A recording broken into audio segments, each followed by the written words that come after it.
വെച്ചിരിക്കുക. ഞാൻ വായിച്ചേപ്പിക്കാം. മദ്യം കുടിക്കാൻ ആളുകൾക്ക് ലൈസൻസ് കൊടുക്കുക. ഒരുവന്റെ തൊണ്ടയിൽ ഇറക്കാൻ കഴിയാത്ത തൊണ്ടയിൽ എന്തോ കുടുങ്ങി, മദ്യമേ അപ്പം ലഭ്യമുള്ളൂ എങ്കിൽ അവനത് കുടിക്കാവുന്നു കേട്ടോ. ഈ താഴെ കറങ്ങുന്ന സാധനം വസ്തു അപകടകാരിയാണെന്ന് ആയാലും കുഴപ്പമില്ല, താഴോട്ടിറങ്ങി പോട്ടായിരിക്കും തൊലയിട്ടെന്ന് എഴുതി വെച്ചിരിക്കുന്നത്. അപ്പോൾ ഒരു മദ്യം കുടിക്കാതെ. അപ്പം ഇസ്ലാമിനൊരു നിർബന്ധിതാവസ്ഥയുണ്ട്. ആ നിർബന്ധിതാവസ്ഥയിൽ റേപ്പ് ചെയ്യാം, മദ്യം കുടിക്കാം, വ്യഭിചരിക്കാം എന്ന് വേണ്ട സകല പരിപാടികളും ചെയ്യാതെ പച്ചക്ക് വെച്ച് എഴുതി വെച്ചിരിക്കുന്നത്. ഈ മതത്തിനകത്തൊന്നും എന്ത് പ്രതീക്ഷിക്കാന്? യാതൊന്നും പ്രതീക്ഷിക്കേണ്ട, ഒരു ധാർമ്മികതയുടെ കണിക പോലും പ്രതീക്ഷിക്കണ്ട. ഓക്കെ.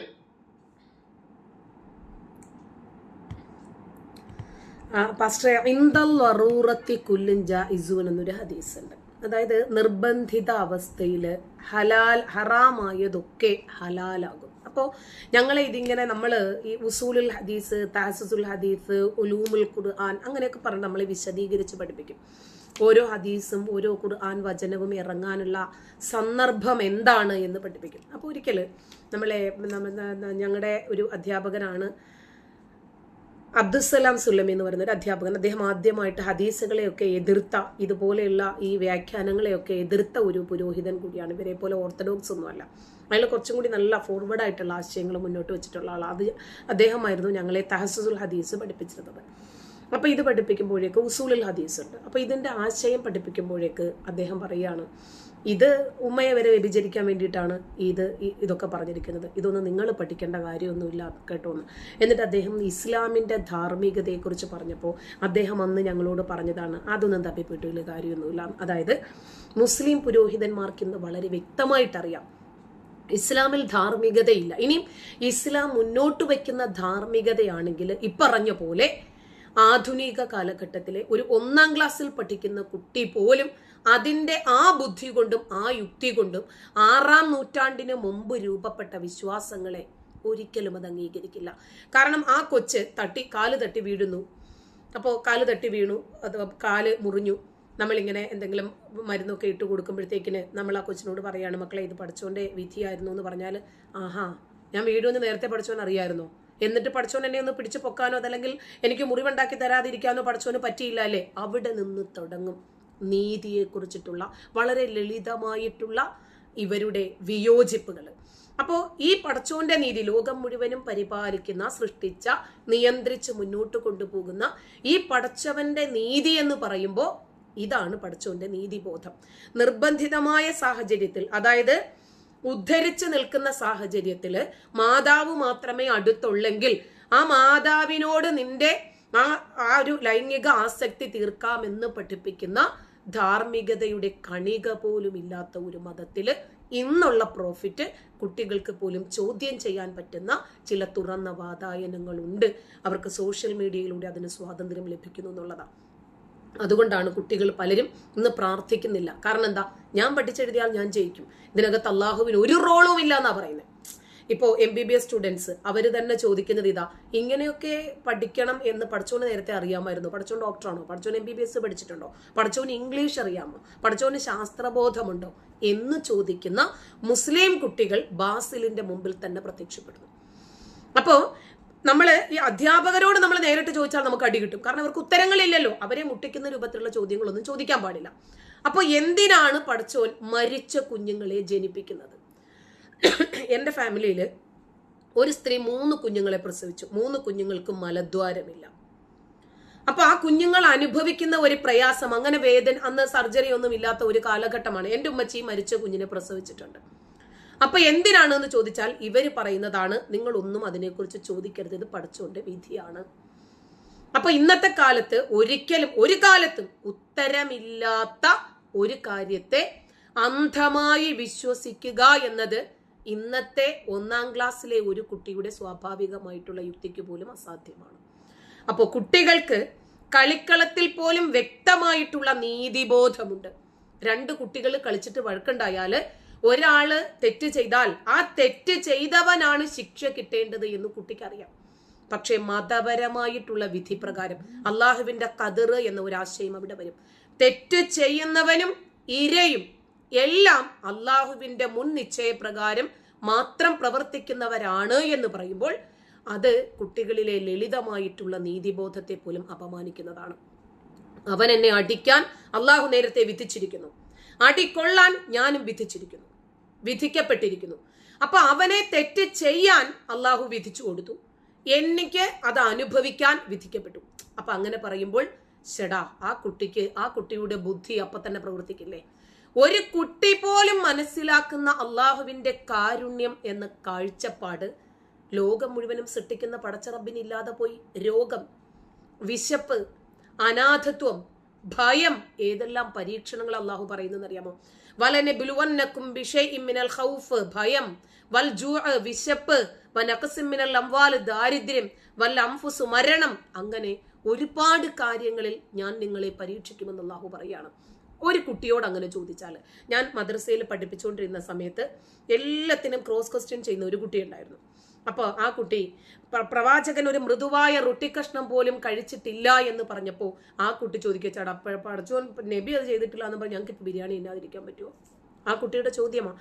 അപ്പോ പടച്ചോൻ എന്തുകൊണ്ടാണ് ദാരിദ്ര്യം അനുഭവിക്കുന്നവരുടെ, വേദന അനുഭവിക്കുന്നവരുടെ, പ്രയാസം അനുഭവിക്കുന്നവരോട് അവരുടെ കൂടെ നിൽക്കുന്നില്ല എന്നതാണ് ഒരു ചോദ്യം. ഇപ്പോ ഒരു മനുഷ്യൻ, ഇപ്പൊ പാസ്റ്റർ പറഞ്ഞതുപോലെ തന്നെ അയാളെ തൊണ്ട പൊട്ടി നിൽക്കുക. അപ്പോ പടച്ചോൻ അയാൾക്ക് തോന്നിപ്പിക്കുവാണ്,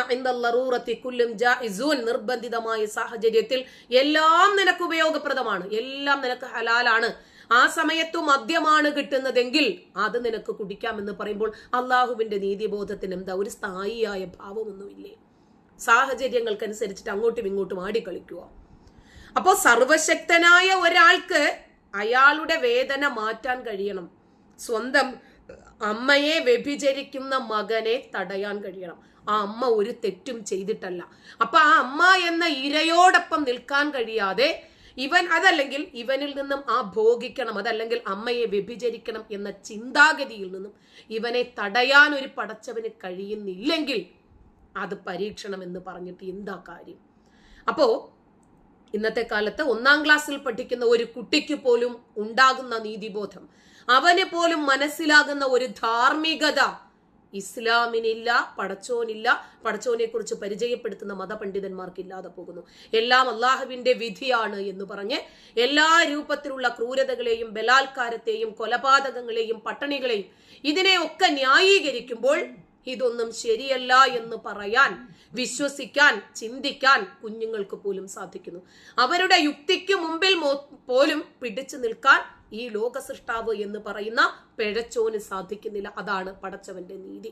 പടച്ചോൻ വാഗ്ദാനം ചെയ്യുന്ന വിശ്വാസം എന്നത് യുക്തിയുടെ വികാസത്തിന് തടസ്സമാണ്. വളരെ ചെറിയ പ്രായത്തിൽ തന്നെ ഈ വിശ്വാസം എന്നത് നമ്മുടെ തലച്ചോറിലേക്ക് വരുമ്പോൾ അത് ലോക്ക് ചെയ്യുവാണ് ബുദ്ധിയെ, അന്വേഷണ ത്വരയെ, വിവേചന അധികാരത്തെ, യുക്തിബോധത്തെ, സത്യത്തെ അന്വേഷിച്ച് കണ്ടെത്താനുള്ള ഒരു മനുഷ്യനിൽ അന്തർലീനമായിട്ടുള്ള ഒരു ത്വര, അവന്റെ ആ ഒരു അവന്റെ ജനിതകമായിട്ട് അവന് ലഭിക്കുന്നതാണ് അന്വേഷിക്കാനുള്ള ഒരു ടെൻഡൻസി. അപ്പോ അതിനെ ലോക്ക് ചെയ്യുവാണ് ആദ്യം തന്നെ ഈ വിശ്വാസം കൊണ്ട്. ഇത് വിശ്വസിക്കുക, അള്ളാഹു പണ്ടേ ഉള്ളവനാകുന്നു, അള്ളാഹു സകലതും നോക്കിക്കാണുന്നവനാകുന്നു, അള്ളാഹു നീതിയുള്ളവനാകുന്നു, അള്ളാഹു കാരുണ്യവാനാകുന്നു, അള്ളാഹു അദൃശ്യജ്ഞാനിയാകുന്നു. ഇങ്ങനെ കുട്ടികളുടെ തലച്ചോറിലേക്ക് ഇവര് ഇൻജെക്ട് ചെയ്തു കൊടുക്കുവാണ്.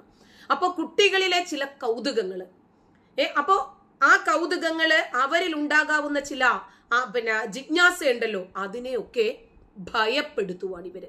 ഒരു ചോദ്യവും ചോദിക്കാൻ പാടില്ല. ഏത് കുട്ടി ആ ചിത്രം വരയ്ക്കാത്തത്? അപ്പൊ കുട്ടികള് വളരെ ചെറിയ പ്രായത്തിൽ നമ്മൾ കുട്ടികൾക്ക് കളറൊക്കെ വാങ്ങി കൊടുക്കും. അപ്പൊ അവര് ചിത്രം വരയ്ക്കുമ്പോ വരയ്ക്കല്ലേ, പടച്ചോൻ ശിക്ഷിക്കും. ശരി, ലോക്ക്. ഒരു കുട്ടി ഒരു മൂളിപ്പാട്ട് പാടുന്നു, പാടല്ലേ, പടച്ചോൻ ശിക്ഷിക്കും, പടച്ചോൻ മ്യൂസിക് ഇഷ്ടമല്ല. ആ ശരി, എന്നാ ഒരു കുട്ടി നന്നായിട്ട് ഓടും, എന്റെ മോളൊക്കെ സ്പോർട്സ് താരമാണ്, ഓടും, പെൺകുട്ടികളാണ്, തുടയും കാലും ഒക്കെ കാണുന്നു, കഴുത്തൊക്കെ കാണുന്നു, പാടില്ല. അപ്പൊ ഈ കുട്ടിയില് പടച്ചവനെ കുറിച്ചിട്ട് ഉണ്ടാകാവുന്ന ധാരണകൾ എന്താ? എനിക്കിഷ്ടമുള്ളതൊന്നും ചെയ്യാൻ പടച്ചവൻ എന്നെ അനുവദിക്കുന്നില്ല. എന്റെ എല്ലാ പേഴ്സണൽ കാര്യങ്ങളിലും ഡിജിറ്റൽ ക്യാമറയുമായിട്ട് വരുന്ന ഒരു പടച്ചോന്റെ ഇസ്ലാമിക ധാർമ്മികത, ഈ ലോക സൃഷ്ടാവിന്റെ ധാർമ്മികത, അതിനോട് ആ കുട്ടിക്ക് പുച്ഛം തോന്നി തുടങ്ങുവാണ്. ഇന്നത്തെ മക്കളെ സംബന്ധിച്ചിടത്തോളം അവർക്ക് ഇങ്ങനെ ചിന്തിക്കാൻ പൂർണ്ണമായിട്ടും സ്വാതന്ത്ര്യമുണ്ട്. എന്റെയൊക്കെ കാലഘട്ടത്തിൽ അങ്ങനെ ഉണ്ടായിരുന്നില്ല. അപ്പോ മതം എങ്ങനെയാണ് ഒരു മനുഷ്യന്റെ സ്വാഭാവികമായ ധാർമ്മിക വളർച്ചയെ തടയുന്നത് എന്ന് നമുക്ക് മനസ്സിലാവുകയാണ്.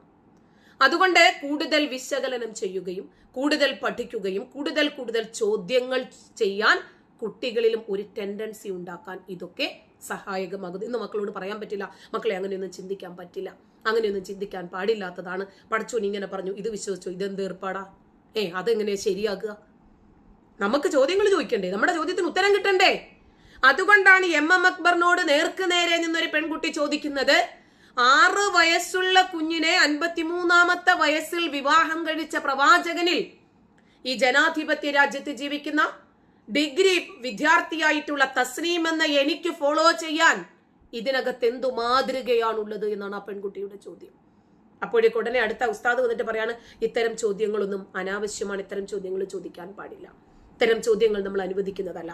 ആദ്യം തന്നെ പറയട്ടെ, കുട്ടി ഇസ്ലാമിൽ നിന്നും പുറത്തു പോയിരിക്കുന്നു, കുട്ടിയുടെ ഈമാൻ നഷ്ടപ്പെട്ടിരിക്കുന്നു, കുട്ടി യുക്തിവാദികളുടെ പ്രഭാഷണങ്ങൾ കേൾക്കാൻ പോകുന്നു, കുട്ടികൾ അതുപോലെയുള്ള റൂമുകളിൽ പോകുന്നു, മാതാപിതാക്കൾ ശ്രദ്ധിക്കുന്നില്ല, മാതാപിതാക്കൾ ഫോണും വാങ്ങിച്ചിട്ട് അൺലിമിറ്റഡ് ആയിട്ടുള്ള ഇന്റർനെറ്റ് സൗകര്യങ്ങളും കൊടുത്തിട്ട് മിണ്ടാതിരിക്കുന്നു. നമ്മുടെ മക്കൾ എന്ത് കാണുന്നു, എന്ത് കേൾക്കുന്നു, ഏത് വിഷയത്തിൽ സംബന്ധിച്ചിട്ടാണ് അവർ കൂടുതൽ ഇൻഫ്ലുവൻസ് കാണിക്കുന്നത് എന്ന് നമ്മൾ അറിയണം. മാതാപിതാക്കൾക്കുള്ള അവയർനെസ് ക്ലാസ് ആണ് എടുത്തത്. ഈ ചോദ്യത്തിന് ഇവിടെ ഉത്തരവില്ല. അപ്പോൾ ഇന്നത്തെ മക്കള് ചിന്തിക്കാൻ തയ്യാറാകുന്നു എന്നതാണ് ഈ വിഷയത്തിലെ വലിയൊരു പ്രോഫിറ്റ്. ഓക്കെ, ഒരു കാര്യം പറഞ്ഞിട്ട്,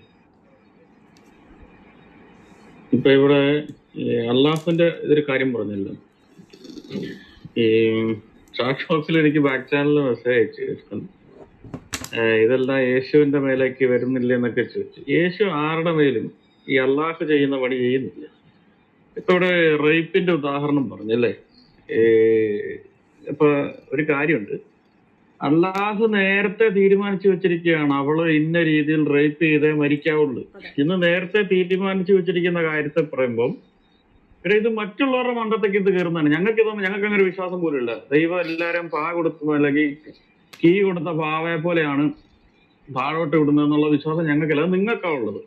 ഞാൻ ഒന്നിനോട് ഖുർആനായത്തുകൾ വരാം ഈ വിഷയവുമായി ബന്ധപ്പെട്ട്, ഖുർആനും ഹദീസും തഫ്സീറും തരാം. ഇപ്പൊ പറയുന്നത് ഇത് ചാക്കോപ്പാസ് കള്ളം പറയുന്നു, ജാനകി ടീച്ചർ കള്ളം പറയുന്നു, ഞങ്ങളെല്ലാം കള്ളം പറയുന്നു. വേണ്ട, അതേ ഖുർആനായത്ത് ഇതാ പിടിച്ചു. സൂറ 10 യൂനിസിന്റെ 99 100 പറയാണ്, യാതൊരാൾക്കും അള്ളാഹുവിന്റെ അനുമതി പ്രകാരം അല്ലാതെ വിശ്വസിക്കാൻ പറ്റുന്നില്ല. എടാ, വിശ്വാസം എന്ന് പറയുന്നത് സ്വതന്ത്രമുള്ളതാണ്. ഞാൻ അള്ളാഹുവിൽ വിശ്വസിക്കണോ വേണ്ടോ എന്ന് പോലും തീരുമാനിക്കുന്ന അള്ളാഹു എന്ന് പറഞ്ഞു കഴിഞ്ഞാൽ പിന്നെ മനുഷ്യനെ പാവം കൊടുത്താണ് വിട്ടിരിക്കുന്നത്. അതായത് ഇന്ന സമയത്ത് ഇന്ന കാലഘട്ടത്തിൽ ഇന്ന സമയത്ത് ഇവൻ എന്നെ വിശ്വസിക്കണം. ഇങ്ങനെ പാവകളെ പോലെ കീ കൊടുത്ത് അയക്കുന്ന ആളാണ് അള്ളാഹു. ഇനി സൂറത്ത് 57 അൽ ഹദീദ് എന്ന് പറയുന്ന ആയത്തിന്റെ സൂറയുടെ 22ാമത്തെ ആയത്ത്, ഖുർആൻ ലളിതസാരം, ഭൂമിയിലോ നിങ്ങൾ അള്ളാഹു നേരത്തെ എഴുതി വെക്കാത്ത ഒന്നും തന്നെ ആളുകളുടെ ജീവിതത്തിൽ സംഭവിക്കത്തില്ല. ഭൂമിയിലോ നിങ്ങളോ ഒരു വിപത്തും വന്നു ഭവിക്കുന്നതല്ല, നാം അത് മുമ്പേ ഒരു ഗ്രന്ഥത്തിൽ രേഖപ്പെടുത്തി വെച്ചിട്ടല്ലാതെ. അത് അള്ളാഹുവിന് ഏറെ എളുപ്പമുള്ള കാര്യമാണ്. ഇതിന്റെ തഫ്സീർ ഇബ്നു അബ്ബാസ് ഒക്കെ വായിച്ചാൽ അറിയാം നിങ്ങൾക്ക്. ഭൂമിയിലും ആളുകൾക്ക് വരുന്ന വിപത്തുകളൊക്കെ തന്നെ അള്ളാഹു നേരത്തെ എഴുതി വെച്ചിരിക്കുകയും ഒരു കാര്യം കൂടെ പറയുന്നുണ്ട്, അത് ആളുകളുടെ മേൽ വിധിച്ചു വെച്ചിരിക്കുക, അങ്ങനെ സംഭവിക്കാവുള്ളൂ എന്ന് വിധിച്ചു വെച്ചിരിക്കുക. അപ്പൊ ഇത് കണ്ടിട്ട് ആ കുട്ടി റേപ്പിന് ഇരയായി കഴിഞ്ഞാൽ ഒന്നാം പ്രതി ആ റേപ്പ് ചെയ്യുന്നവനാണോ അതോ അള്ളാഹു ആണോ? ഞാൻ പറയാം അള്ളാഹു ആണോ ഒരു പ്രതി. ആ പെണ്ണ് റേപ്പ് ചെയ്യപ്പെടാനുള്ള ഒന്നാമത്തെ കാരണം എന്ന് പറഞ്ഞാൽ അള്ളാഹു. കാരണം അള്ളാഹു നേരത്തെ എഴുതി വിധിച്ചു വെച്ചിരിക്കുക. എഴുതു മാത്രമല്ല വിധിച്ചും വെച്ചിരിക്കുകയാണ്.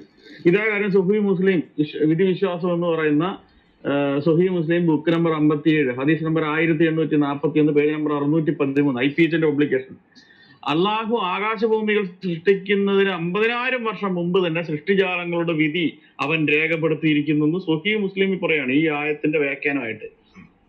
ഇനി ഏറ്റവും സുപ്രധാനമായിട്ടുള്ള ആയത്ത് തൗബ എന്ന അധ്യായത്തിന്റെ 51ാമത്തെ സൂറത്ത് തൗബ 9ാമത്തെ അധ്യായത്തിന്റെ 51ാമത്തെ ആയത്ത് പറയുക, അള്ളാഹു ഞങ്ങൾക്ക് വിധിച്ചതല്ലാതെ ഒന്നും ഞങ്ങളെ ബാധിക്കുന്നില്ല. വളരെ വ്യക്തമായിട്ട് പറയുന്ന, അള്ളാഹു വിധിച്ചതല്ലാത്ത ഒരു കാര്യം മനുഷ്യരുടെ മേൽ വന്ന് ഭവിക്കുന്നില്ല എന്ന് കൃത്യം പറയാണ്. ഇതിന്റെ തഫ്സീറിനും ജലാലിന്റെ തഫ്സീർ ഇബ്നു അബ്ബാസിന്റെ വ്യാഖ്യാനം വേണ്ട, അമാനുവലിന്റെ എടുത്തു. അള്ളാഹു നിശ്ചയിച്ചു വെച്ചിരിക്കുന്ന ഒരു കാര്യത്തിനപ്പുറത്ത് ഒന്നും സംഭവിക്കത്തില്ല. എന്താ അതിന്റെ അർത്ഥം? അള്ളാഹു നേരത്തെ തന്നെ തെറ്റ് ചെയ്യാൻ വേണ്ടി പ്രേരിപ്പിച്ചു വെച്ചിരിക്കുകയാണോ? അപ്പൊ 1-2 പണ്ഡിതന്മാർ ഇത് പറയുമ്പോ പറയും അങ്ങനൊന്നും അല്ല, നിങ്ങൾ ഉദ്ദേശിക്കുന്ന അർത്ഥമല്ല അതിനുള്ളത്. അള്ളാഹു നേരത്തെ ഒരാളോടും നേരത്തെ തന്നെ ഇന്നയാൾ ഇന്ന തെറ്റ് ചെയ്യണം ഒന്നും പറയുന്നില്ല എന്ന് പറയുന്നു. അതേ കേട്ടോ, നിങ്ങളുടെ ഹദീസിനകത്ത് വെണ്ടക്കാശരത്ത് എഴുതി വെച്ചിരിക്കുന്ന ഒരു കാര്യം, ഞാൻ മേളൊരു ഹദീസ് ഇട്ടിട്ടുണ്ട്, സഹീഹ് മുസ്ലിം 2652A.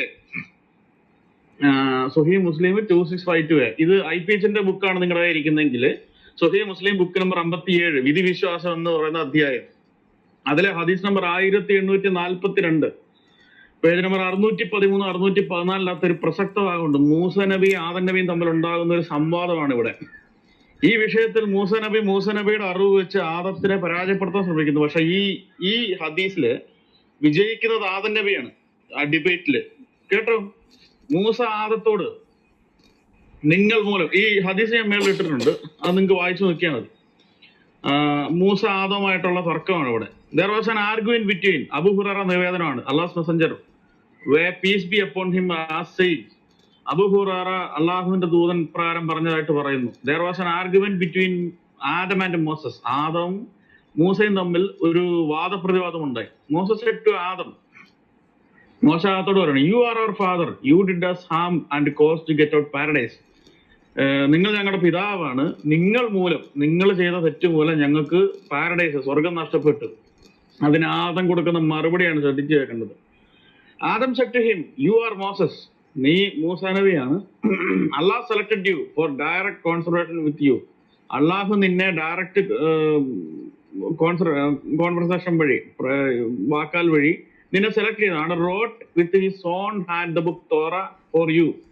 നിനക്ക് അള്ളാഹുവിന്റെ കൈ കൊണ്ട് തന്നെ തോറ എഴുത്തുന്നതാണ്. Despite this you blame me for an act which Allah had ordained for me 40 years before me created. പക്ഷെ നീ എന്നെ കുറ്റപ്പെടുത്തുന്നത് അള്ളാഹു എന്നെ സൃഷ്ടിക്കുന്നതിനും 40 വർഷം മുമ്പേ അള്ളാഹു എന്നെ പറ്റി എഴുതി വെച്ചത്, എന്റെ മേൽ വിധിച്ച ഒരു കാര്യത്തെ പറ്റിയാണ് നീ എന്നെ വിധിക്കുന്നതെന്ന്. എന്ന് പറഞ്ഞാൽ ഞാൻ തെറ്റ് ചെയ്യണമെന്ന് ആദം പറയാണ് മോശയോട്. നീ എന്നെ വിധിക്കുന്നത് എന്തുവാന്നറിയാവോ? ഞാൻ നേരത്തെ തന്നെ ഈ തെറ്റ് ചെയ്യണമെന്ന് അള്ളാഹു നേരത്തെ എന്റെ മേൽ വിധിച്ചു വെച്ചിരിക്കുന്ന ഒരു കാര്യത്തെ നീ എന്നെ ചോദ്യം ചെയ്യുന്നതെന്ന് പറഞ്ഞു. ഇത് പറഞ്ഞപ്പോ അള്ളാഹ് അപ്പോസ്റ്റൽ സെഡ്, അള്ളാഹുവിന്റെ ദൂതൻ പറഞ്ഞു, മുഹമ്മദ് പറഞ്ഞു, this is how Adam came the better of Moses and Adam came the better of Moses. ഇതിലൂടെ, ഈ ഒരു മറുപടിയിലൂടെയാണ് മൂസ നബിയേക്കാൾ ആദം ബെറ്റർ ആയത് എന്ന് പ്രവാചകൻ സാക്ഷ്യപ്പെടുത്തുകയാണ്. അപ്പൊ ഇവിടെ പറയുന്നത് എന്താ? ആദം കുറ്റം ചെയ്താൽ പോലും ആ കുറ്റം ആദമിന്റെ നെഞ്ചത്ത് വരത്തില്ല. ആദം തന്നെ പറയുകയാണ്, അള്ളാഹു എന്നെ സൃഷ്ടിച്ചതിന് 40 വർഷം മുമ്പേ എന്റെ മേൽ വിധിച്ചു വെച്ചിരിക്കുന്ന ഒരു കാര്യത്തെയാണോ നീ എന്നെ ചോദ്യം ചെയ്യുന്നതെന്ന് ആ മൂസ നബിയോട് പറഞ്ഞപ്പോ ആദം നബി ഇത് പറഞ്ഞുകൊണ്ട് ശ്രേഷ്ഠനായെന്ന് പറഞ്ഞത് വേറെ ആരുമല്ല, പറഞ്ഞത് നമ്മുടെ സ്വന്തം പ്രവാചകനായിരിക്കുന്ന ആളാണ് പറഞ്ഞത്. ആദം ഈ ഒറ്റ വാദം കൊണ്ട് മൂസയെ മലത്തിയടിച്ചു. ഇനി അടുത്തൊരു തെളിവ് തരാം. ആദം മാത്രമല്ല, മുഹമ്മദ് നബി ഇതേ കാര്യം പറഞ്ഞിട്ടുണ്ട്. അബൂ ഹുറൈറയോട് പറഞ്ഞിട്ടുണ്ട്, പൊന്ന അബൂ ഹുറൈറ, താങ്കൾ ഇനി എന്ത് കുന്തം ചെയ്താലും ശരി താങ്കൾക്കുള്ളത് നേരത്തെ വിധിച്ചു വെച്ചിരിക്കുക, അതേ നടക്കത്തുള്ളെന്ന് പറഞ്ഞു. മുഹമ്മദ് പറഞ്ഞു, താങ്കൾ എന്ത് കുന്തം ചെയ്താലും ശരി നിങ്ങൾക്ക് വരാനുള്ളതൊക്കെ അല്ലെങ്കിൽ നേരത്തെ അള്ളാഹു വിധിച്ചു വെച്ചിരിക്കുക, അതേ നടക്കത്തുള്ളെന്ന് പറഞ്ഞു. ഇതേ കേട്ടോ, ഞാൻ വേറൊരു ഹദീസ് വെച്ചിട്ടുണ്ട്, സഹീഹ് ബുഖാരി 5076. അത് IPHന്റെ പബ്ലിക്കേഷൻ ആണെങ്കിൽ സഹീഹ് ബുഖാരി ബുക്ക് നമ്പർ 70 ഹദീസ് number 1745 page number 678. Muhammad Abu ഹുറൈറയോട് പറയുന്നതാണ്, താങ്കൾ എന്തൊക്കെ ചെയ്താലും ശരി താങ്കൾക്ക് അനുഭവിക്കാനുള്ള കാര്യങ്ങൾ തീരുമാനിക്കപ്പെട്ട് കഴിഞ്ഞിരിക്കുന്നു എന്ന് കൃത്യം അബൂ ഹുറൈറയോട് പറയുകയാണത്.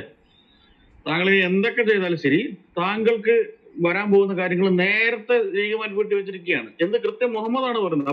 അപ്പൊ നമ്മളിവിടെ ചോദിക്കുന്ന ഒരു ചോദ്യമുണ്ട്, ഈ റേപ്പുമായിട്ട് ബന്ധപ്പെട്ട വിഷയത്തിൽ ഒന്നാമത്തെ പ്രതികാരം തീർച്ചയായിട്ടും അള്ളാഹു നടത്തുള്ളൂ. കാരണം എന്താ? അള്ളാഹു നേരത്തെ ഇങ്ങനെ സംഭവിക്കണമെന്ന് എഴുതി വെച്ചിരിക്കുകയും അത് മനുഷ്യൻ തമ്മിൽ വിധിച്ചും വെച്ചിരിക്കുകയാണ്. അങ്ങനെ വിധിച്ചു വെച്ചിരിക്കുന്നതിന്റെ ഉത്തരവാദികള്, പിന്നെ ഇത് പരീക്ഷണമാണ്, തേങ്ങയാണ്, കുന്തമാണെന്ന് പറയുമ്പോൾ ആ പെൺകുട്ടിക്കുള്ള നീതി എവിടെ?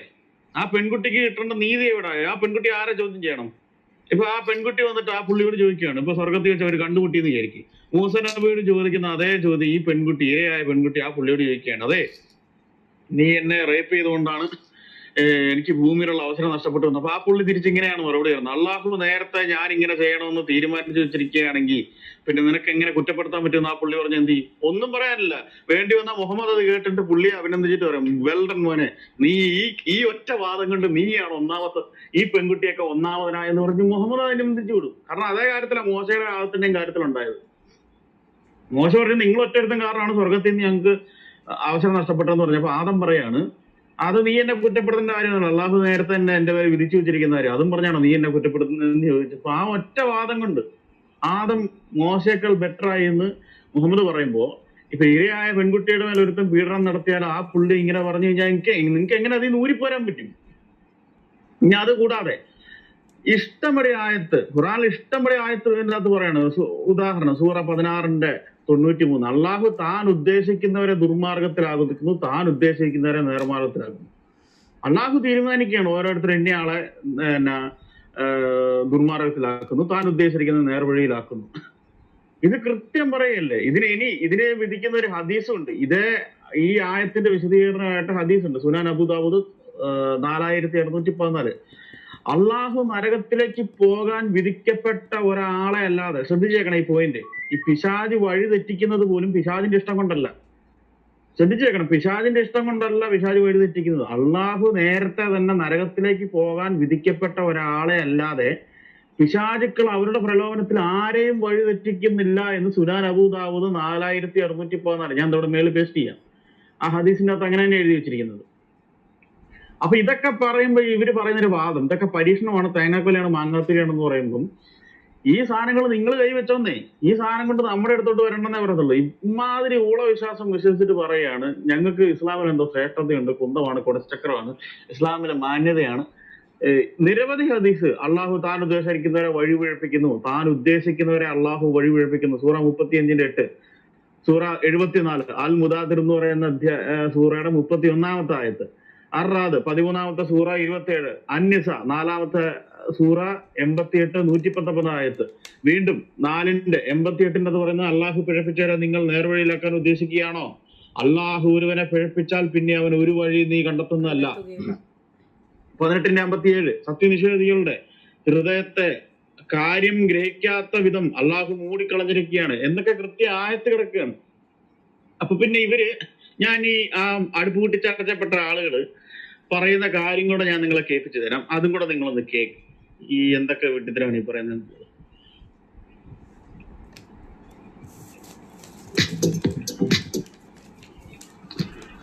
പറയട്ടെ, അതിന് ആ ലിങ്ക് ഒന്നുകൂടെ ഒന്നിടാവോ? ഞാനത് മാറ്റിയതുകൊണ്ട്.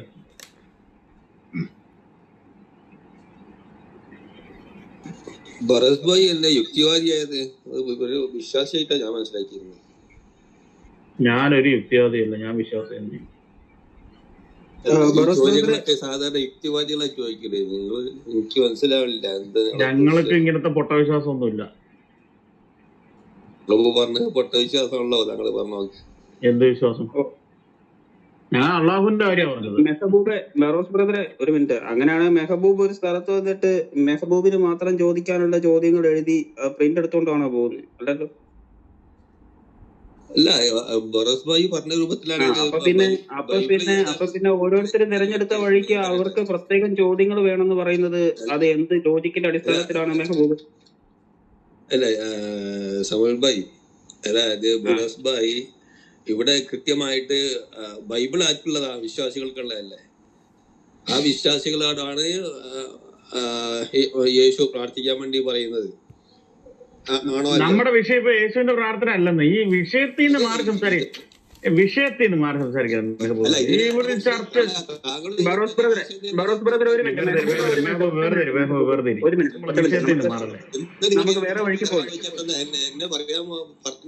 ഞാനേ താട്ടിട്ട് വേറെ ഇത് എന്താണെന്നറിയത്തില്ല. നമ്മളൊരു വിഷയത്തിൽ സംസാരിച്ചുകൊണ്ടിരിക്കുമ്പോൾ അതിനെപ്പറ്റി ചർച്ച ചെയ്യേണ്ടത് എങ്ങനെ ഡീവിയേറ്റ് ചെയ്യാന്നല്ല. ഒരുത്തൻ 42 വട്ടം വിളിച്ചോണ്ടിരിക്കുന്നു, ഒരുത്തൻ ഒരു ബന്ധമില്ലാത്തൊരു വിഷയം പറഞ്ഞുകൊണ്ടിരിക്കുന്നു. നമ്മളിവിടെ ചർച്ച ചെയ്യുന്ന കാര്യം നമ്മുടെ വിഷയമല്ല. ആയിരക്കണക്കിന് ആളുകൾ ടീച്ചർ ഒരു മിനിറ്റ്. ബറോസ് ബ്രദറെ എക്ക് ബ്രദർ വരുമെന്ന് വല്ലതും പറഞ്ഞായിരുന്നു? ഒന്നും പറഞ്ഞില്ല. ഓക്കെ ശരി, കണ്ടിന്യൂ ചെയ്തോ. ഇപ്പൊ നിങ്ങൾ ഈ ഖുർആനിനെ കുറിച്ചിട്ടാണല്ലോ ഇപ്പൊ സംസാരിച്ചതെല്ലാം.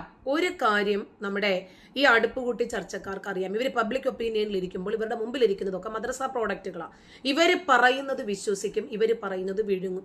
ഒരു എതിർ ചോദ്യം ചോദിക്കത്തില്ല എന്നവർക്ക് ഉറപ്പാണ്. ഇപ്പൊ ഇത്രയും സമയവും മെഹബൂബ് ഇരുന്നിട്ട് കേട്ടതും മുഴുവനും ഖുർആനിന്റെയും ഹദീസിന്റെയും ഇൻഡെക്സുകളാണ്. അപ്പൊ അതിനെ കുറിച്ചിട്ട് ഒന്നും ഇവർക്ക് അറിയില്ല, ഇവർ കേട്ടിട്ടുമില്ല. ഇവർക്ക് അതിനെക്കുറിച്ചിട്ട് അറിയത്തുമില്ല. അപ്പൊ പിന്നെ അടുത്ത് എന്ത് ചെയ്യണം? ഈ ചർച്ചയെ അലോസരപ്പെടുത്തി വേറെ ഒരു വേർഷനിലേക്ക് ഇതിനെ മാറ്റിവിടണം. അതാണ് അവരുടെ ലക്ഷ്യം. നമ്മൾ അതിന് വശപ്പെട്ട് കൊടുക്കരുത്. താങ്കൾ തുടരൂ. ഓക്കെ, ഞാൻ ഈ വോയിസ് ഈ ചർച്ചകളൊന്ന് കേൾക്കാൻ പറ്റുന്നില്ല എന്ന് പറയണേ. മനുഷ്യന് പഠിത്തം ഈ ലോകത്ത് കൊടുത്ത പരീക്ഷ എന്ന് പറഞ്ഞാൽ ആ പരീക്ഷണത്തിൽ ഇത് കൂടി ഇൻക്ലൂഡഡ് ആണ്. എന്റെ മുന്നിൽ ഒരു കുട്ടി റേപ്പ് ചെയ്യപ്പെടുന്നുണ്ടെങ്കിൽ കേൾക്കാൻ പറ്റുന്നുണ്ടോ? കേൾക്കാം. റേപ്പ് ചെയ്യപ്പെടുന്ന കുട്ടിക്ക് നീതി കിട്ടുമെന്ന് എനിക്ക് ഉറപ്പാണ്. എന്നാൽ ആ കുട്ടിക്ക് ലഭിക്കുന്ന പരീക്ഷണമാണ് പക്ഷേ അത് ആ റേപ്പ് ചെയ്യുന്ന ആൾക്ക് ലഭിക്കുന്ന പരീക്ഷണമാണ്. ആ റേപ്പ് ചെയ്യുന്ന ആൾക്ക് ശിക്ഷ കിട്ടും. റേപ്പിന് കേൾക്കൂ, ഈ റേപ്പിന് വിധേയമാകുന്ന ആ കുട്ടിക്ക് പ്രതിഫലം കിട്ടും. റേപ്പ് ചെയ്യുന്ന ആൾക്ക് ശിക്ഷ കേൾക്കൂ, റേപ്പ് ചെയ്ത ശിക്ഷ കിട്ടും. ഇത് രണ്ടുപേർക്കും രണ്ട് തരത്തിലുള്ള പരീക്ഷണമാണ്. മൂന്നാമതുള്ള എനിക്കും പരീക്ഷണമാണ്. ഞാൻ അവിടെ പരാജയപ്പെടുന്നു. എന്റെ പരീക്ഷണത്തിൽ ഞാൻ പരാജയപ്പെടുന്നപ്പോ ഞാൻ അതിന് പ്രതികരിക്കാതിരിക്കുമ്പോ ഈ ഹോൾ സിസ്റ്റം മനസ്സിലായിക്കൊണ്ട് മനസ്സിലാക്കണം. ഈ പരലോകത്തേക്ക് ഞാൻ പോവുകയാണെങ്കിൽ ഞാൻ എന്നെ അക്കൗണ്ടബിൾ ആണ്. ഒരു നിരീശ്വര അക്കൗണ്ടബിൾ ആയിക്കൊള്ളുന്നില്ല. അവൻ അവിടെ ഇടപെടുന്നത് ഈ റേപ്പിന് ഇത് കേട്ട ഈ ഇപ്പൊ എന്നോട് മെഹബൂബ് ചോദിച്ചൊരു ചോദ്യം, ഇത് തന്നെയാണോ നിങ്ങളുടെ വിശ്വാസം? നിങ്ങൾക്ക് ഇത് തന്നെയല്ലേ വിശ്വാസം? ഞങ്ങളുടെ വിശ്വാസം അങ്ങനെയല്ല സുഹൃത്തെ. അത് ആദ്യമേ പറഞ്ഞത്. ബൈബിൾ ഒരിക്കലും ഒരു മനുഷ്യനെ ഈ തെറ്റ് ചെയ്യാൻ വേണ്ടി വിധിച്ച് ഭൂമിയിലോട്ട് അയക്കുന്നില്ല. എന്നാൽ ദൈവത്തിന് അറിയാം ഇത് തെറ്റ് ചെയ്യുമെന്നുള്ളത്. പക്ഷെ ഒരാളും തെറ്റ് ചെയ്യാൻ പാകത്തിന് ഒരുത്തനെ വെച്ചിട്ട് ആ ക്ലെയിം വെക്കുന്ന ഒറ്റ മതം എന്ന് പറയുന്നത് ഇസ്ലാം മാത്രമാണ്. എനിക്ക് തോന്നുന്നു ഈ അള്ളാഹുവിന്റെ കഴിവിനെ പുകഴ്ത്താൻ വേണ്ടി പറഞ്ഞത് ആപ്പിലായതാണെന്ന് തോന്നുന്നു. അള്ളാഹു ഇത്രയും കഴിവുള്ളവനാണ്. കണ്ടോ, നമ്മൾ ചെയ്യുന്ന തെറ്റ് പോലും അള്ളാഹു നേരത്തെ അതെന്തോ ക്രെഡിറ്റ് ആയിട്ടാണ് ഇസ്ലാം കൊണ്ട് നടക്കുന്നത്. തെറ്റ് ചെയ്യിപ്പിക്കുന്ന പോലും അള്ളാഹുമാണ്. എന്റെ പൊന്നനുസരിച്ച് അത് ക്രെഡിറ്റ് ആയിട്ടാണ് നിങ്ങൾ കൊണ്ട് നടക്കുന്നത്. ഒരു മനുഷ്യൻ തെറ്റ് ചെയ്യുന്നത് ക്രെഡിറ്റ് അല്ല, അത് അപമാനമാണ് ആരെ സംബന്ധിച്ച്. അള്ളാഹു അതിന്റെ അട്ടിപ്പറവകാശം എടുത്ത് വെച്ചിരിക്കണം. എന്നിട്ട് പറയാണ് ഇതൊക്കെ പരീക്ഷണത്തിനെ വിജയിക്കാൻ വേണ്ടി അള്ളാഹു വെച്ചിരിക്കുന്ന സാധനമാണ്. എടാ ഞാനൊന്ന് ചോദിക്കട്ടെ, ഒരുത്തൻ ഒരു റേപ്പ് ചെയ്യുന്നുണ്ട്, റേപ്പിന്റെ ഇര പോകുന്നുണ്ട്. ഈ റേപ്പിന് ഇരയാകുന്ന ഒരു പെണ്ണ് എന്ത് പരീക്ഷണമാണ്? അവൾ എന്ത് പരീക്ഷ നേരിടണ്ടേ? ഒരുത്തം വന്ന് റേപ്പ് ചെയ്യുമ്പോൾ അവൾ എന്ത് പരീക്ഷ നേരിടുന്നേ? എനിക്ക് മനസ്സിലാകുന്നത് പരീക്ഷ ജയിക്കാൻ വേണ്ടിയാണ്. എന്ത് പരീക്ഷ ജയിക്കാൻ വേണ്ടി? എങ്ങനെ സ്വയം ഡിഫെൻസ് ചെയ്യാൻ അള്ളാഹു അവർക്ക് നോക്കി കൊടുക്കുക? നീ റേപ്പ് ചെയ്യുന്നവൻ എന്ത് പരീക്ഷ നേരിടുന്നേ? ഈ പൊട്ടത്തരം എല്ലാം പറഞ്ഞു വെച്ചിട്ട് ഇവര് പറയാണ് നിങ്ങളുടെ ഭാഗത്ത് ഇങ്ങനെയല്ല, നമ്മുടെ ഭാഗത്ത് അങ്ങനെ ഇല്ലെന്നേ. അള്ളാഹുവിന്റെ വിവരക്കേട് എടുത്തു വെച്ചുകൊണ്ട് ബാക്കിയുള്ളവന്റെ നെഞ്ചത്തോട്ട് കയറുന്ന എന്നതിനാ. എന്നാ പിന്നെ നിങ്ങൾക്കും ഇരിക്കട്ടെ ഒരെണ്ണം. ഇപ്പൊ നമ്മൾ പറയുന്നൊരു സ്ഥിരം കാര്യമാണ്. നമ്മളിപ്പോ ഇസ്ലാമിന്റെ ഏതെല്ലാം യുദ്ധത്തെ പറ്റി എടുക്കുകയാണെങ്കിൽ ഇവർ ഉടനെ എടുത്തോണ്ട് വരും. പഴയ നിയമത്തിൽ ഇങ്ങനെയല്ലേ? അതുകൊണ്ട് പഴയ നിയമത്തിൽ ഇങ്ങനെ ഉണ്ട്, നമുക്കിതിന് ആ പഴയ നിയമത്തിലുണ്ട്, ഞങ്ങളുടെ നിയമത്തിലുണ്ട്, നമുക്ക് അതുകൊണ്ട് ഒരുമിച്ച് ഷെയ്ക്ക് ഹാൻഡ് ചെയ്ത് പിരിയാം. അങ്ങനെയാണോ പറഞ്ഞു വരുന്നത്? ആ ധാർമ്മികതയാണ് നിങ്ങൾ ഉയർത്തിക്കൊണ്ട് വരുന്നത്. നിങ്ങളുടെ ബൈബിളിലും ഉണ്ട്, ഞങ്ങളുടെ ബൈബിളിലും ഉണ്ട്, പരസ്പരം നമുക്ക് കൈ കൊടുത്ത് തന്നെ പിരിയാം. അങ്ങനെയാണോ? അങ്ങനെയല്ലല്ലോ. സമൂഹം ഇത്ര വളർന്നിട്ടുണ്ട്. എന്താണ് പഴയ നിയമം പറയുന്ന കാര്യങ്ങൾ? അതിന്റെ കാലാവധി എന്ന് വരെയാണ്? കഴിഞ്ഞു ആ പരിപാടി. പകരം ക്രിസ്തു പഠിപ്പിച്ച സ്നേഹം അതിനെപ്പറ്റി പഠിപ്പിക്കുന്നു. അത് മിണ്ടാനില്ല. അത് മിണ്ടാനില്ലാതെ അതറിഞ്ഞിട്ട് പഴയ നിയമത്തിലെ കാര്യം പറഞ്ഞുകൊണ്ടിരുന്നത് നിങ്ങളുടെ ഭാഗത്തിൽ ഇങ്ങനല്ലേ? എടാ നമ്മുടെ ഭാഗത്ത് ഇനി ഞങ്ങളുടെ ഭാഗത്തിൽ അങ്ങനെ ഉണ്ടെന്ന് വെക്ക്. ആ തെറ്റിനെ കണ്ടുകൊണ്ട് നമ്മുടെ ഭാഗത്തിലും അത് ചെയ്യാന്ന് പറയുന്നൊരു മാതൃകയാണ് നിങ്ങൾ കണ്ട കാഴ്ച വെക്കുന്നത്. സമൂഹ എന്തെങ്കിലും പറയുന്നുണ്ടോ? സമൂഹ ബ്രദറെ, എന്റെ മൈക്ക് ഓൺ ആയത് ഞാൻ അറിഞ്ഞില്ലായിരുന്നു, സോറി. ഓക്കെ. ഇവിടെ വേറെ ഒരു വിഷയം കൂടി ഉണ്ട് ബ്രദറെ. അതായത് ആ പറഞ്ഞതിലെ വളരെ പ്രധാനപ്പെട്ട 3 പോയിന്റുകൾ കണ്ടോ? അതായത് ഈ റേപ്പ് ചെയ്യപ്പെടുന്ന പെൺകുട്ടിക്ക് പ്രതിഫലം ലഭിക്കുമെന്ന്, ചെയ്യുന്നവന് അതൊരു പരീക്ഷണമാണെന്ന്, ഇത് കാണുന്ന നമുക്കും പരീക്ഷണമാണെന്ന്. അതായത് ഇര, വേട്ടക്കാരൻ, ഇത് കാണുന്ന സാക്ഷികൾ, നമ്മുടെ സാന്നിധ്യത്തിലാണല്ലോ ഇതൊക്കെ നടക്കുന്നത്. ഒരേപോലെ ബാധകമായ ഒരു പരീക്ഷണമാണെന്ന്. ഈ പരീക്ഷണത്തെ ഈ 3 കക്ഷികളും എങ്ങനെ കാണുന്നു എന്നത് അള്ളാഹു നേരത്തെ വിധിക്കപ്പെട്ട ഒരു സംഗതിയാണ്. ഇതാണ് പടച്ചോന്റെ സാഹിത്യത്തിലെ, പടച്ചോന്റെ ശാസ്ത്രത്തിലെ, പടച്ചോന്റെ നീതിബോധത്തിലെ, പടച്ചോന്റെ പുസ്തകത്തിലെ ഏറ്റവും വലിയ വൈരുദ്ധ്യം. കാരണം അപകടകരമായ ഒരു ധാർമ്മിക നിലപാടാണ് ഇസ്ലാം മുന്നോട്ട് വെക്കുന്നത്. യുക്തിപരമായ രൂപത്തിൽ ഇതിനെ നമ്മൾ നോക്കിക്കാണുമ്പോൾ ഇരയ്ക്ക് ഇതൊരു പ്രതിഫലം ലഭിക്കുന്ന കാര്യമാണ്, ഇരയ്ക്ക് ഇതൊരു പരീക്ഷണമാണ് എന്ന് പറയുമ്പോൾ നമ്മളെ സംബന്ധിച്ചിടത്തോളം ഇതൊരു ക്രൂവലാണ്, ഒരു ക്രൂവൽ ആക്ടിവിറ്റിയാണ് ഇവിടെ നടക്കുന്നത്. ഒരു കുഞ്ഞിനെ ക്രൂരമായി പീഡിപ്പിക്കപ്പെടുമ്പോൾ ആ കുഞ്ഞിനെ അള്ളാഹു എന്തിനു വേണ്ടി പരീക്ഷിക്കുന്നു? ഇപ്പൊ ജീവിച്ചിരിക്കുന്ന നമ്മളെ പഠിപ്പിക്കാനാണെങ്കിൽ ആ തെറ്റ് ചെയ്യാത്ത കുഞ്ഞിനെ ഇട്ട് പിന്നെ മരണപ്പെടച്ചിൽ പഠിപ്പിക്കേണ്ട കാര്യമുണ്ടോ? അപ്പൊ വീണ്ടും വീണ്ടും ഇരയെ അപമാനിക്കുന്നതാണ് ഇസ്ലാമിന്റെ ധാർമ്മികത. ഒരു കുഞ്ഞിന്റെ വേദനയെ ഒരു ലബോറട്ടറി ടെസ്റ്റായി കാണുന്ന, അതല്ലെങ്കിൽ നമ്മളൊക്കെ സയൻസ് പഠിക്കുമ്പോൾ ലാബിൽ കാണുന്ന വെറും ഒരു എക്സ്പെരിമെന്റ് ടൂളായിട്ട് മാത്രം ഒരു കുഞ്ഞിനെ കാണുന്ന പടച്ചോൻ, ഈ മതത്തിന്റെ കാരുണ്യം എന്താണ്? അതിന്റെ മുഖമൂടിയാണ് ഇവിടെ അഴിഞ്ഞു വീഴുന്നത്. പരീക്ഷണം ജയിക്കാൻ വേണ്ടിയിട്ട് ആ കുഞ്ഞിനെ പീഡിപ്പിക്കേണ്ടി വരുന്ന പടച്ചോൻ, ഇത് പടച്ചോന്റെ കഴിവുകേടാ. കാരണം ആ കുഞ്ഞിന് അതിനെ പ്രതിരോധിക്കാൻ പറ്റത്തില്ല എന്ന് വ്യക്തമായിട്ട് അറിയാം. അപ്പോ ഒരു പരീക്ഷകൻ തന്റെ പരീക്ഷാ ഫലം അറിയാൻ ഇത്രയും ക്രൂരമായ ഒരു മാർഗം സ്വീകരിക്കുന്നത് നമ്മളെ സംബന്ധിച്ചിടത്തോളം ശരിയല്ല എന്ന് നമ്മൾ പറയുന്നത്. അതായത് മനുഷ്യനായിട്ടുള്ള ആരും ഇതിനെ അംഗീകരിക്കില്ല. രണ്ടാമത്തെ കാര്യം, വേട്ടക്കാരന്റെ പ്രവൃത്തിയും ആ പ്രവൃത്തിയിലെ പടച്ചോന്റെ വിധിയും ഇസ്ലാം പഠിപ്പിക്കുന്നത് ഇത് രണ്ടും അല്ലാഹുവിന്റെ വിധിയാണെന്നാ.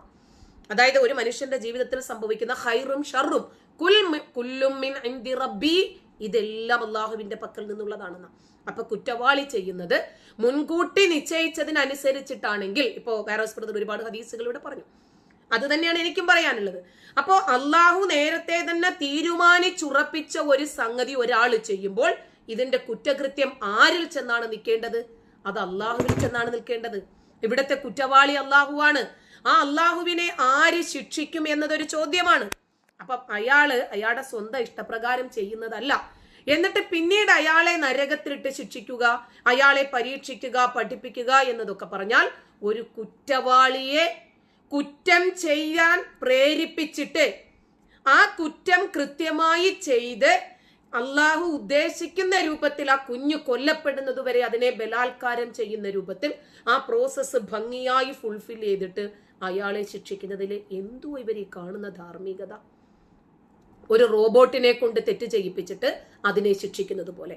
അപ്പൊ റേപ്പ് ചെയ്യുന്നത് അള്ളാഹുവിന്റെ വിധിയാണെങ്കിൽ, റേപ്പ് ചെയ്യപ്പെടാൻ ആ പെൺകുട്ടിയെ വിധിക്കപ്പെട്ടതാണെങ്കിൽ ആ പെൺകുട്ടിക്ക് പ്രതിഷേധിക്കാൻ പറ്റില്ല. ആ പെൺകുട്ടിക്ക് പ്രാണരക്ഷാർത്ഥം എന്തെങ്കിലും കയ്യിൽ കിട്ടിയതെടുത്ത് അവന്റെ തലക്കടിക്കാൻ പറ്റില്ല. കാരണം എന്താ? ഈ പെൺകുട്ടി കൊല്ലപ്പെടണം, പ്രതിരോധിക്കരുത്. അത് നേരത്തെ അള്ളാഹുവിന്റെ വിധിയാണ്. അപ്പോ ഈ റേപ്പിസ്റ്റ് തിരക്കഥ അള്ളാഹുവിൻ്റെതാണ്. അങ്ങനെയാണെങ്കിൽ ഈ ക്രൂരനായ അള്ളാഹു, ഈ സാഡിസ്റ്റായ അള്ളാഹു ആ കുഞ്ഞിന്റെ വേദന മനസ്സിലാക്കുന്നുണ്ടോ, അതോ അത് കണ്ട് ആസ്വദിക്കുകയാണോ ചെയ്യുന്നത്? ആ കുഞ്ഞ് പിടഞ്ഞു മരിക്കുന്നു. നമുക്കറിയാം ഒരു കുഞ്ഞ് ബലാത്കാരം ചെയ്യപ്പെടുമ്പോൾ അത് ഏതൊക്കെ രൂപത്തിലാണ് വേദന അനുഭവിക്കുന്നത് എന്ന്.